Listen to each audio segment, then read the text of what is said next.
Hey everyone, good evening. कैसे हैं हम सभी लोग। ये है आपकी न्यूमेरिकल मैराथन क्लास 9 साइंस की, जिसमें आपको फिजिक्स के सारे न्यूमेरिकल्स कराए जाएंगे जिज्ञासा क्लासेस की तरफ से। ये मैराथन आप लोगों के लिए बहुत इंपॉर्टेंट होने वाली है, क्योंकि इसमें मैं आपको सारे न्यूमेरिकल्स, सारे कॉन्सेप्चुअल कराने वाला हूँ, कॉन्सेप्चुअल क्वेश्चंस कराने वाला हूँ। कौन कौन से चैप्टर्स के, motion, force and laws of motion और आपके वर्क एनर्जी के जितने कॉन्सेप्चुअल क्वेश्चंस बनते हैं, जितने आपके न्यूमेरिकल्स बनते हैं, मैं सारे के सारे आपको इसी वीडियो में करा दूंगा। तो ये वीडियो आप लोगों के लिए बहुत खास होने वाली है। कृपया करके इसे 5 बच्चों को जरूर शेयर कीजिएगा और उन 5 बच्चों से बोलेगा कि वो आगे 5 बच्चों को शेयर करें, ताकि ये वीडियो सभी के लिए बेनिफिशियल हो जाए और सभी बच्चे इसका बेनिफिट उठा सकें। तो जल्दी से स्टार्ट करते हैं आपकी वीडियो न्यूमेरिकल और कॉन्सेप्चुअल की, जो है आपकी क्लास 9 फिजिक्स की। स्टार्ट करते हैं।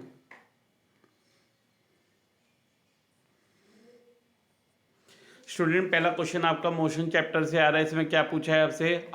An object has move through a distance, can it have zero displacement? If yes, when? अगर एक ऑब्जेक्ट आपका थोड़ा सा भी डिस्टेंस मूव करेगा तो क्या उसका जीरो डिस्प्लेसमेंट हो सकता है? अगर हाँ तो कब? हम कहेंगे हाँ, एक एक मूविंग ऑब्जेक्ट का जीरो डिस्प्लेसमेंट हो सकता है। कब? जब वो अपनी ओरिजिनल पोजीशन पे वापसी पहुंच जाएगा, जब वो अपनी स्टार्टिंग और इनिशियल पॉइंट पे वापसी पहुंच जाएगा तो उसका डिस्प्लेसमेंट कितना हो जाएगा? जीरो हो जाएगा। स्टूडेंट, बात क्लियर समझ में आ रही है? Question number 2, distinguish between speed and velocity. Speed और वेलोसिटी में डिफरेंस बेटा आ जाता है, इसलिए मैंने यहाँ पे डाल दिया इस क्वेश्चन को। स्पीड और वेलोसिटी में क्या डिफरेंस होता है आपका? स्पीड आपकी एक स्केलर क्वांटिटी होती है और वेलोसिटी आपकी एक वेक्टर क्वांटिटी होती है। स्पीड का फॉर्मूला होता है डिस्टेंस अपॉन टाइम या डिस्टेंस पर यूनिट टाइम, और वेलोसिटी का फॉर्मूला होता है डिस्प्लेसमेंट पर यूनिट टाइम। क्या आप लोगों को बात समझ में आ रही है? स्पीड का फॉर्मूला डिस्टेंस अपॉन टाइम और आपका वेलोसिटी का फॉर्मूला डिस्प्लेसमेंट अपॉन टाइम। ठीक है, याद रखिएगा। Under what condition the magnitude of speed and velocity are equal? Speed and velocity आपकी इक्वल कब हो सकती हैं? जब आपकी एक बॉडी स्ट्रेट लाइन पाथ पे मूव कर रही है एक पर्टिकुलर डायरेक्शन में। अगर आपका एक ऑब्जेक्ट स्ट्रेट लाइन मोशन में मूव कर रहा है एक पर्टिकुलर डायरेक्शन में, तो आपकी बच्चे लोग स्पीड और वेलोसिटी क्या हो जाएगी? ऑब्जेक्ट की सेम हो जाएगी। Question number 4, a bus decrease its speed from 80 kilometre per hour to 60 kilometre per hour in 5 second, find acceleration of the bus. एक बस है जिसकी स्पीड 80 किलोमीटर पर आवर से 60 किलोमीटर पर आवर पे change हो रही है। कितने सेकंड में? 5 सेकंड में। आपको उसकी क्या निकालनी है? एक्सेलरेशन निकालनी है। अब बच्चे लोग, एक्सेलरेशन का फॉर्मूला तो आप लोग जानते हैं, v minus you upon T. But यहाँ पे क्या है? यहाँ पे v minus you upon T में लगा तो दूंगा, पर उसमें जो v और u होता है वो आपका मीटर पर सेकंड में होता है, पर यहाँ तो आपका किलोमीटर पर आवर में। तो यहाँ के मैं कैसे कन्वर्ट कर सकता हूँ? बताइए बताइए, यहाँ मैं कैसे कन्वर्ट करूँ? तो आप जानते हो किलोमीटर पर आवर से मीटर पर सेकंड में चेंज करने के लिए किससे मल्टीप्लाई करेंगे? 5/18 से। किससे मल्टीप्लाई करेंगे? 5/18 से। तो क्वेश्चन नंबर 4 में देखिए, मैंने 80 को, जो कि मेरी इनिशियल वेलोसिटी था, मैंने उसे 5/18 से मल्टीप्लाई करा तो मेरा आ गया 22.22 मीटर पर सेकेंड। मैंने फाइनल वेलोसिटी को 5/18 से मल्टीप्लाई करा। बच्चे लोग इसे 5/18 कर लीजिएगा यहाँ पे। ठीक है, यहाँ पे 8 को 18 बना लीजिएगा, यहाँ पे 18 आ गया है तो यहाँ पे आप 18 बना लीजिएगा। ठीक है, तो ये आपका 5/18 हो जाएगा। जब आप इसे मल्टीप्लाई कीजिएगा तो आपका कितना आ जाएगा? 16.67 मीटर पर सेकेंड आ जाएगा। ओके, तो आप लोग इसे ठीक कर लीजिएगा। तो इनिशियल वेलोसिटी 22.22 मीटर पर सेकेंड आ गई, फाइनल वेलोसिटी मेरी 16.67 मीटर पर सेकेंड आ गई। तो एक्सेलेरेशन का फॉर्मूला लगा दूंगा मैं, v minus you upon T. तो मेरे यहाँ से एक्सेलेरेशन निकल के आ जाएगा माइनस के 1.11 मीटर पर सेकेंड स्क्वायर। नेगेटिव साइन आपको क्या बता रहा है? नेगेटिव साइन आपको बता रहा है कि बॉडी के अंदर रिटार्डेशन हो रहा है, यानी कि डी एक्सेलेरेशन हो रहा है। Question number 5, what will you say about the motion of an object whose distance time graph is a straight line parallel to time axis? अब बच्चे लोग, जो मेरा डिस्टेंस टाइम ग्राफ है वो मेरा पैरेलल आ रहा है किसके? टाइम एक्सिस के। तो बॉडी के अंदर क्या होगा? बताइए, बॉडी किस में होगी? आपकी बॉडी रेस्ट में होगी, क्योंकि टाइम तो बढ़ता जा रहा है पर डिस्टेंस नहीं बढ़ रहा है। डिस्टेंस एक ही जगह जहाँ पे बॉडी है वहीं रुकी पड़ी है, टाइम बढ़ता जा रहा है, तो यानी बॉडी किस पे? रेस्ट पे। तो डिस्टेंस टाइम क्या ग्राफ क्या बताता है आपको? कि बॉडी बच्चे लोग आपकी रेस्ट पे है। नौ क्वेश्चन नंबर 6 आपका न्यूमेरिकल है फ्रॉम द चैप्टर मोशन। एक बस है जो कि रेस्ट से स्टार्ट होती है। अब बच्चे लोग, रेस्ट से स्टार्ट हो रही है तो यू तो मेरा इनिशियल वेलोसिटी 0 हो जाएगा। यूनिफॉर्म एक्सेलरेशन 0.1 मीटर पर सेकंड स्क्वायर, ए की वैल्यू 0.1 मीटर पर सेकंड स्क्वायर दे रखे, टाइम दे रखा है 2 मिनट्स। अब आपको पता है टाइम किस में मूव करते हैं हम, सेकंड्स में, तो 2 मिनट्स को सेकंड में कन्वर्ट करेंगे तो कितना आ जाएगा, 120 सेकंड्स हमारा टाइम आ जाएगा। आपको स्पीड एक्वायर्ड निकालनी है और आपको डिस्टेंस ट्रेवल निकालना है। तो बच्चे लोग स्पीड का फॉर्मूला क्या कौन सा लगाएंगे बताइए, v equal to u plus a t लगाएंगे, सबकी वैल्यू आपको गिवन है, तो v आ जाएगा मेरा 12 मीटर पर सेकेंड। डिस्टेंस का फॉर्मूला लगाएंगे, s equal to u t plus half a t square, u की वैल्यू 0 पुट करेंगे, टाइम की वैल्यू 120 पुट करेंगे, प्लस हाफ ए की वैल्यू 0.1 पुट करेंगे और टी स्क्वायर 120 इंटू 120 सॉल्व करेंगे बच्चे लोग, तो हमारा डिस्टेंस कितना आ जाएगा, 720 मीटर हमारा डिस्टेंस आ जाएगा। बोले क्वेश्चन नंबर 6 आपको समझ में आ गया। अगर आपको इसकी पीडीएफ चाहिए तो आप हमारे टेलीग्राम चैनल जिज्ञासा क्लासेस को जरूर ज्वाइन कीजिए। आप फेसबुक पर जिज्ञासा क्लासेस को, आप इंस्टाग्राम पे जिज्ञासा क्लासेस को जरूर ज्वाइन कीजिए, अगर आपको सारी पीडीएफ चाहिए और सारी की सारी इंफॉर्मेशन चाहिए रिलेटेड टू जिज्ञासा क्लासेस। और यूट्यूब चैनल को जरूर सब्सक्राइब कराते रहिए सभी लोगों से, ताकि सभी लोगों को बेनिफिट मिलता रहे इसका। Okay, now question number 7। Question number 7 क्या कहता है, एक रेसिंग कार है जिसके अंदर यूनिफॉर्म एक्सेलरेशन आपको दे रखी है 4 मीटर पर सेकंड स्क्वायर। आपको बताना है कि वो कितना डिस्टेंस कवर करेगी 10 सेकंड में स्टार्ट होने के बाद। अब स्टार्ट होने के बाद यानी कि अभी तक रेस्ट पे थी तो इनिशियल वेलोसिटी तो 0 हो जाएगी। एक्सेलरेशन दे रखी है 4 मीटर पर सेकंड स्क्वायर, ठीक है बच्चे लोग, और आपको डिस्टेंस निकालना है, यानी कि आपको एस की वैल्यू निकालनी है। टाइम दे रखा है 10 सेकंड, तो हम सिंपल सा फॉर्मूला लगाएंगे, second equation of motion, s is equal to u t plus half a t square लगाएंगे। u की वैल्यू 0 पुट करेंगे, टाइम की वैल्यू 10 पुट करेंगे, प्लस हाफ a की वैल्यू आपको 4 गिवन है और टी स्क्वायर 10 इंटू 10 पुट करेंगे, सॉल्व करेंगे तो बच्चे लोग मेरा डिस्टेंस कितना आ जाएगा, 200 मीटर मेरा डिस्टेंस आ जाएगा। क्वेश्चन नंबर 8 देखिएगा, a ball is gently drop from a height of 20 meter. एक बॉल है जिसे ड्रॉप किया गया है कितनी हाइट से, 20 मीटर की हाइट से। अगर उसकी वेलोसिटी यूनिफॉर्मली इंक्रीज कर रही है 10 मीटर पर सेकंड स्क्वायर से, यानी कि बच्चे लोग आपको एक्सेलरेशन दे रखा है ये, ठीक है, ए की वैल्यू गिवन है, जी की वैल्यू गिवन है। What will be its velocity when it strike the ground, यानी कि आपको वी निकालना है इसमें। After what time will it strike the ground, और आपको टाइम निकालना है कि कितने टाइम बाद वो नीचे आके गिर जाएगी। तो सबसे पहले मैं अपना फॉर्मूला लगाऊंगा, v square minus u square equal to 2as, ठीक है। फाइनल वेलोसिटी मुझे v निकालनी है, इनिशियल वेलोसिटी मुझे पता है जब मैं किसी बॉडी को छोड़ूंगा तो इनिशियल वेलोसिटी इसकी 0 होगी। एक्सीलरेशन आपको गिवन है 10 और आपको ऐसे डिस्टेंस गिवन है, यानी कि हाइट गिवन है, कितने हाइट से कितने डिस्टेंस से मूव कर रहा है 20 मीटर। तो मैं सॉल्व करूंगा तो मेरी v की वैल्यू आ जाएगी 20 मीटर पर सेकेंड। अब मैं फिर उसके बाद फॉर्मूला इस्तेमाल करूंगा, v equal to u plus a t. V मुझे पता है, u मेरा 0 है, a मेरा कितना गिवन था, a मेरा 10 गिवन था, टाइम मुझे पता है कितना टाइम मुझे निकालना है, और मुझे निकालना है बच्चे लोग टाइम, दैट इज v की वैल्यू 20, u की वैल्यू 0, a की वैल्यू 10, तो टाइम आ जाएगा मेरा 2 सेकेंड्स, ठीक है। नाउ क्वेश्चन नंबर 9 जो कि मेरा चैप्टर 4 से स्टार्ट हो रहा है, which of the following has more inertia. आपको एक क्वेश्चन दे रखा है, आपको बताना है इनमें से इनर्शिया किसके अंदर ज़्यादा है, एक 5 रुपये कॉइन में या 1 रुपये कॉइन में। तो आपको पता है जिसका मास ज़्यादा होता है उसका इनर्शिया भी ज़्यादा होता है, तो जिसका मास ज़्यादा उसका इनर्शिया ज़्यादा। तो 5 रुपये कॉइन का अगर मास ज़्यादा है तो उसके अंदर इनर्शिया भी ज़्यादा होगा। Now next question, explain why is it difficult for a fireman to hold a hose through which water is ejected at high velocity। आपको पता है जो फायरमैन होते हैं वो होस पकड़ते हैं, पाइप को पकड़ते हैं बहुत टाइट से, क्योंकि वाटर जो है वो बहुत हाई वेलोसिटी से निकलता है। तो क्यों डिफिकल्ट होता है उनके लिए पकड़ना, क्योंकि आप जानते हो Newton third law of motion से कि वाटर क्या करता है, बैक प्रेशर लगाता है। जितनी वेलोसिटी से वाटर बाहर निकलता है होस पे, उतनी वेलोसिटी यानी कि उतनी फोर्स जो होस है वो फोर्स लगाता है किसके, फायरमैन के हाथ पे। किस डायरेक्शन में, पीछे के डायरेक्शन में।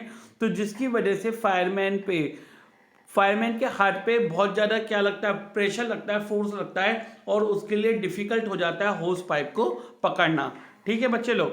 आगे चलते हैं। From a rifle of mass 4 kilogram a bullet of mass 50 gram is fired with an initial velocity of 35 metre पर second, calculate the initial recoil velocity of the rifle. अब आपको पता है Newton third law of motion से कि जितना momentum rifle का होगा उतने मोमेंटम बुलेट का भी होगा, बट नेगेटिव डायरेक्शन में, क्योंकि अपोजिट डायरेक्शन में होता है, तो इसलिए मैंने नेगेटिव का साइन ले लिया।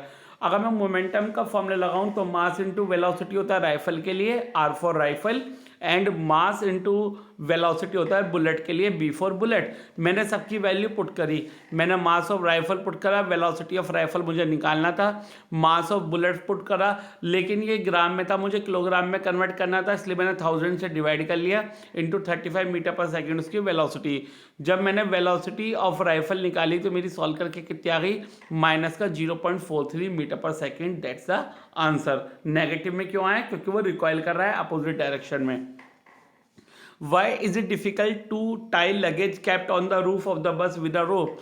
आपको पता है जो बस की सरफेस, जो बस की टॉप पे, छत पे जो लगेज होता है उसे रोप से क्यों बांधा जाता है, क्योंकि आपको पता है अगर बस एकदम सडनली स्टार्ट करी तो इनर्शिया ऑफ रेस्ट की वजह से जो लगेज है वो पीछे की तरफ गिर सकता है, और अगर बस पे एकदम से स्टॉप हुआ यानी कि बस एकदम से रुकी तो इनर्शिया ऑफ मोशन की वजह से जो लगेज है वो आगे की तरफ यानी कि बाहर की तरफ गिर सकता है। तो उससे प्रोटेक्ट करने के लिए जो लगेज है उसे बांध दिया जाता है ऑन द रूफ ऑफ बस।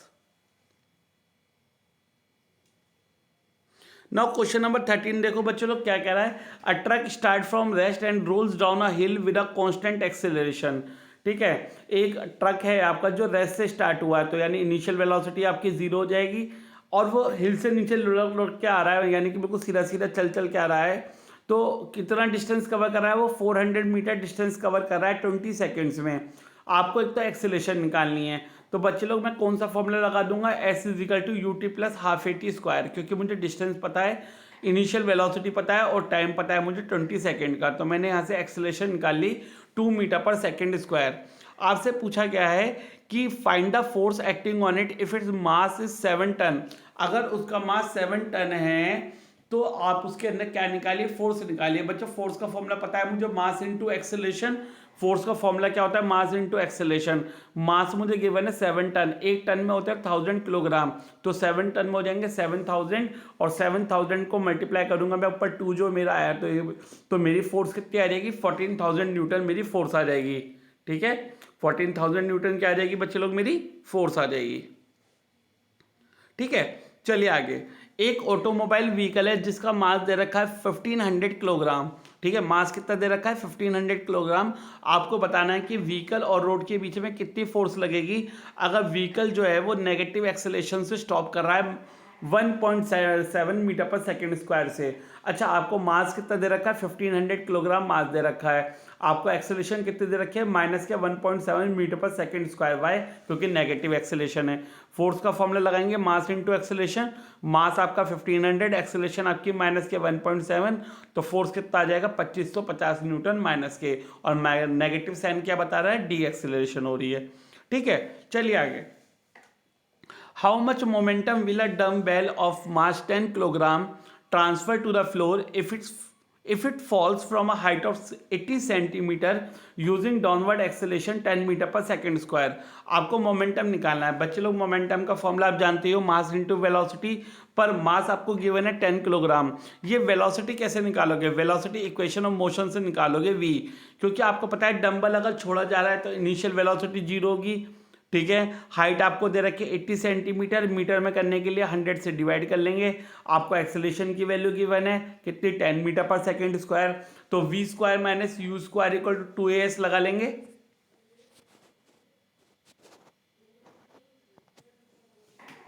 क्या लगा लेंगे, v square minus u square equal to 2s। जब आप v square minus u square equal to 2s लगा लेंगे तो यहाँ से मेरा v कितना निकल जाएगा, 4 मीटर पर सेकेंड।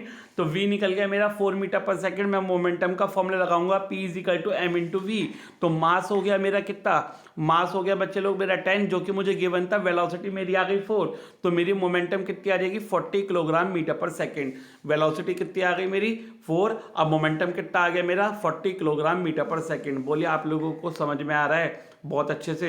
वीडियो लाइक जरूर कीजिएगा, 5 जनों को शेयर जरूर कीजिएगा, सब्सक्राइब कराइएगा, क्योंकि 10th क्लास की मैराथन और आपकी साइंस बुलेट सीरीज स्टार्ट हो रही है आपके बाद, क्योंकि इसके बाद आपकी 9th क्लास की मैथ्स की मैराथन स्टार्ट होगी, फिर 10th की बुलेट सीरीज स्टार्ट होगी, एंड फिर later on we just go through the 12th bullet classes of maths. तो सभी के लिए काम चल रहा है इस चैनल पे, आप सभी को शेयर जरूर कीजिए। जल्दी से जल्दी सारे चैप्टर, सारी मैराथन अपलोड होगी, सारी बुलेट सीरीज अपलोड होगी। आप जरूर सभी को इस वीडियो को और इस चैनल को जरूर शेयर कीजिए और जिज्ञासा को फेसबुक पे, इंस्टाग्राम पे और टेलीग्राम पे जरूर ज्वाइन कीजिए। Now next, the kinetic energy of an object of mass m moving with a velocity of 5 metre पर सेकेंड इज 25 जूल। अब आपको काइनेटिक एनर्जी 25 जूल दे रखी है, आपको वेलोसिटी 5 मीटर पर सेकेंड दे रखी है। क्या मैं यहाँ से मास निकाल सकता हूँ? काइनेटिक एनर्जी का फॉर्मूला लगाइए, हाफ एम वी स्क्वायर। तो हाफ एम वी स्क्वायर लगाएंगे तो यहाँ से मेरा मास कितना आ जाएगा बच्चे लोग? यहाँ से मेरा मास सॉल्व करके आ गया 2 किलोग्राम। अब आपको बताना था what will be it's kinetic energy when its velocity is doubled. अगर मैं वेलोसिटी को डबल्ड कर दूँ तो मेरी काइनेटिक एनर्जी कितनी होगी? काइनेटिक एनर्जी का फिर से फॉर्मूला लगाइए, हाफ एम वी स्क्वायर, और इस बार वी की वेलोसिटी को डबल कर दीजिए, यानी 2v का स्क्वायर हो जाएगा। 2 से 2 कट जाएगा आपका, 2v का स्क्वायर यानी 4v स्क्वायर हो जाएगा। और v की वैल्यू मैं कितनी पुट कर दूंगा? 5, तो 5 का स्क्वायर 25, और 25 को 4 से करेंगे तो आपका 100 जूल आंसर आ जाएगा काइनेटिक एनर्जी का। यानी जो काइनेटिक एनर्जी थी 25 जूल, वो आपकी 4 टाइम्स कन्वर्ट हो गई किसके? पुरानी एनर्जी के। तो नई एनर्जी आपकी 100 जूल एनर्जी आई है। नेक्स्ट क्वेश्चन देखिए, क्वेश्चन नंबर 17 आपकी मैराथन सीरीज का। अ lamp consume 1000 joule of electrical energy in 10 seconds, what is is power? एक लैंप है जो 1000 जूल एनर्जी को क्या करता है? कंज्यूम करता है 10 सेकंड में, उसकी पावर बतानी है। सिंपल क्वेश्चन है। पावर का फॉर्मूला क्या होता है बच्चे लोग? Energy upon time. पावर का फॉर्मूला क्या होता है? एनर्जी अपॉन टाइम, 1000 अपॉन 10, तो पावर आ जाएगी आपकी 100 वॉट। ठीक है।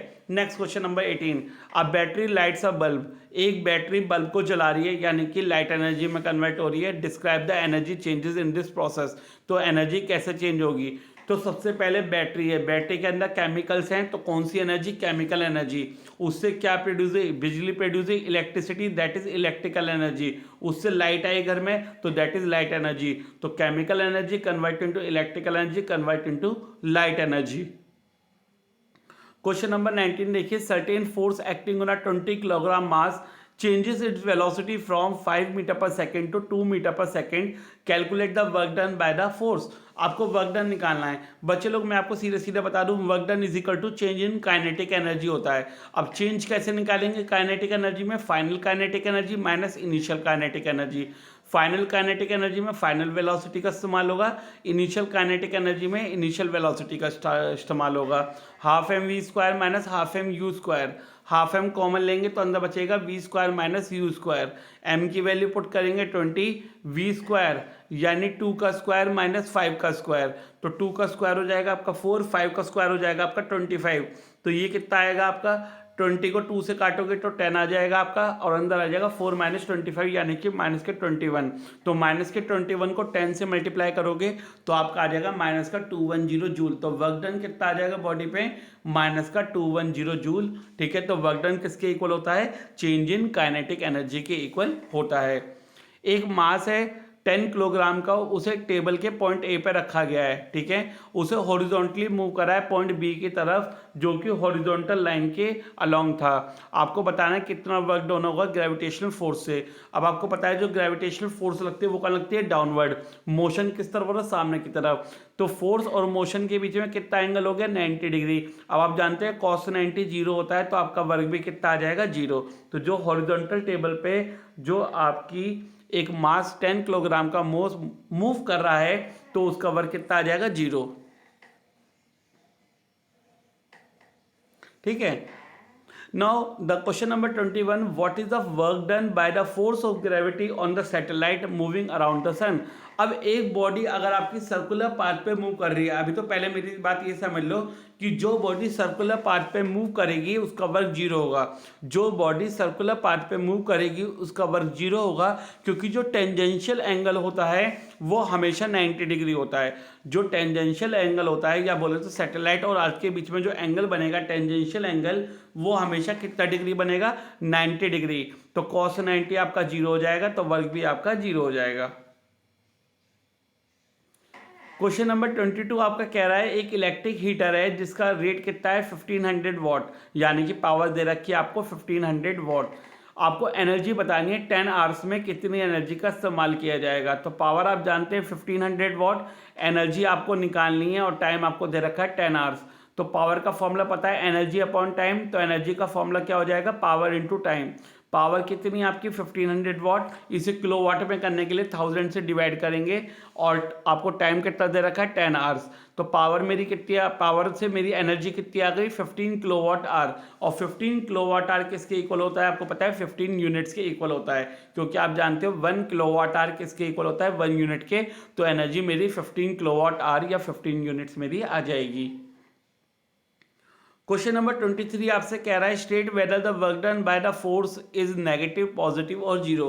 पहले केस में देखिए जो एंगल है फोर्स और मोशन में वो 90 डिग्री है, तो वर्क डन आपका जीरो हो जाएगा क्योंकि cos 90 आपका जीरो हो जाएगा। सेकंड केस में फोर्स और मोशन सेम डायरेक्शन में, तो आपका एंगल 0 डिग्री हो जाएगा और वर्क आपका पॉजिटिव हो जाएगा क्योंकि cos 0 आपका 1 होता है। थर्ड केस में आपका फोर्स और मोशन आपका 180 डिग्री एंगल बना रहे हैं और थीटा आपका हो जाएगा 180, तो cos 180 हो जाएगा आपका -1। अब cos 180 -1 का मतलब नेगेटिव हो जाएगा, तो वर्क आपका नेगेटिव हो जाएगा। तो पहले केस में आपका वर्क 0, दूसरे केस में पॉजिटिव और तीसरे केस में negative. The next question is find the energy in kilowatt hour, यानी कि यूनिट्स में एनर्जी निकालनी है। 10 आवर्स आपको सेम दे रखा है, 4 डिवाइसेज हैं जिसकी पावर दे रखी है 500 वॉट ईच। पहले मैं एनर्जी निकाल लेता हूँ एक डिवाइस की। एनर्जी का फॉर्मूला होता है पावर इंटू टाइम, 500 इंटू 10, लेकिन मुझे किलोवाट में पावर चाहिए तो मैं 1000 से डिवाइड कर लूँगा।